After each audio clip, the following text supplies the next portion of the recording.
Dale.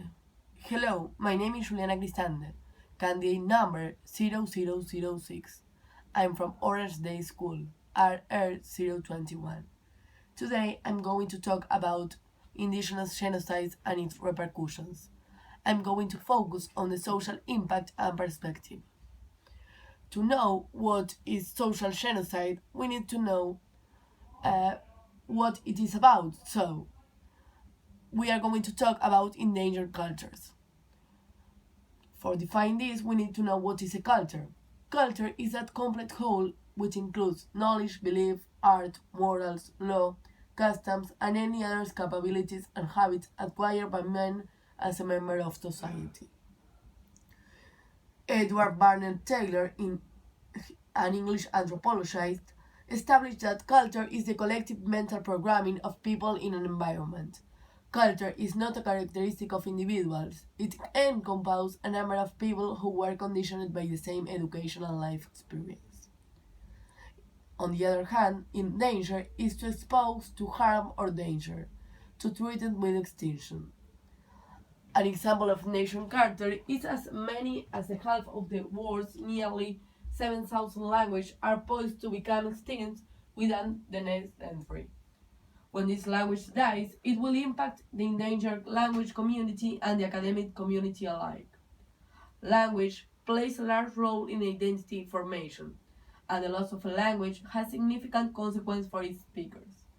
Endangered language communities also stand to lose valuable cultural practices such as oral history, traditional songs and poetry, and other art forms that are tied to language. We have some examples of endangered cultures around the world. Some of these endangered cultures are the Tehuelche in Argentina, the Quechua in Argentina, the Chorotes in Argentina, the Aboriginal Australians, the Ladakhis in India, and the Navajo in the USA. Wade Davis, in his book Dreams from Endangered Culture, established that one of the intense pleasures of being able to travel the world and do ethnographic research is the opportunity to live amongst those who have not forgotten old days, who still free in the path of the wind, touch its stones polished by rain, and taste in and the bitter of leaves and plants. Also, he established that all of these peoples teach us that there are no other ways of being, other ways of thinking, other ways of orientating yourself on the earth.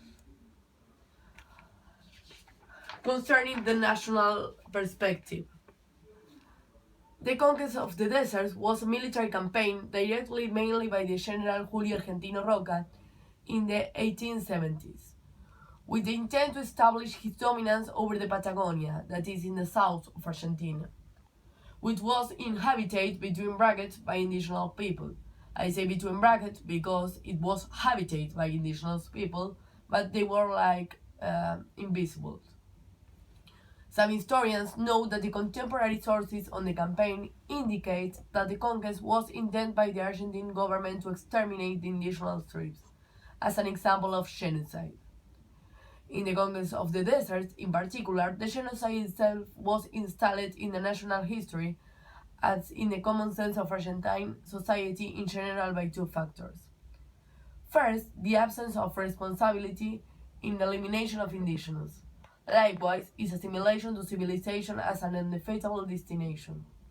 Second, as a consequence of the previous one, the confinement to the past of the existence of indigenous people in the country, and consequently the fragmentation of the historical process, that among other things contextualize the contemporary process of reaffirmation of ethnocides. We can say that this is more like an ethnocide than a genocide. Why? Because although it was a mass execution with more than 15,000 Indians in captivity with no possibility of having children to prevent their reproduction, the deliberate and systematic destruction of the culture of an ethnic group is considered ethnocide. The Argentinian society is damaged of this, and we can see it nowadays in 2017, where a group a mass group called the actual president, Mauricio Macri, genocide because of the disapparition of Santiago Maldonado. Where Santiago Maldonado is thumbing social media in Argentina and is chiming with the same phrase, loaded with anger and frustration. The Mapuche protest of the 20th century established that the Cushman protest was held to defy the detention of Mapuche leader Facundo John Zuala, who heads the Central Mapuche resistance. John Zuala is in Chubut jail, and the Chilean government, which considered him a terrorist for fighting for his rights, has requested his extradition. A community of Mapuche has been occupying the land in Chubut, claiming ancestral rights in private-owned area. On the day Mr. Maldonado disappeared, border police arrived to dismantle roadblock which had been erected by Protestants on Route 40, the main road that connects the country from north to south. I'm talking about Argentina. So, people is so damaged from what happened in the past in Argentina, like colonization that is considered genocide or ethnocide, and the conquest of the desert, that now with this simple act of that we even don't know if the police disappeared Mr. Maldonado, called the president genocide.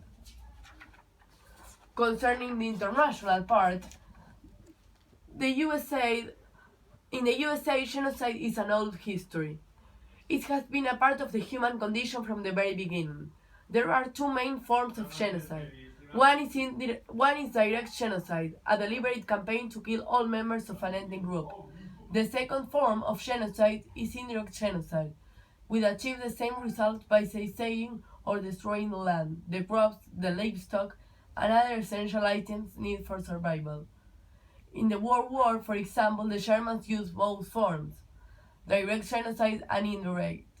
In the European conquest, the north from south of America, forms of genocide were also used, although by far the predominant form of genocide was indirect genocide. We don't know the exact number of people killed in the Americas. There was no one back in the time of Columbus, compiling a census of doing a man survive. However, we understand that the destruction of the Indians of America was far and away the most massive act of genocide in the history of the world. And now, many Americans didn't know what happened those days. So, how many millions displaced, hunt, cheat, lead, dispose, rape, hazard, assimilate, slave, and murder? Stop genocide.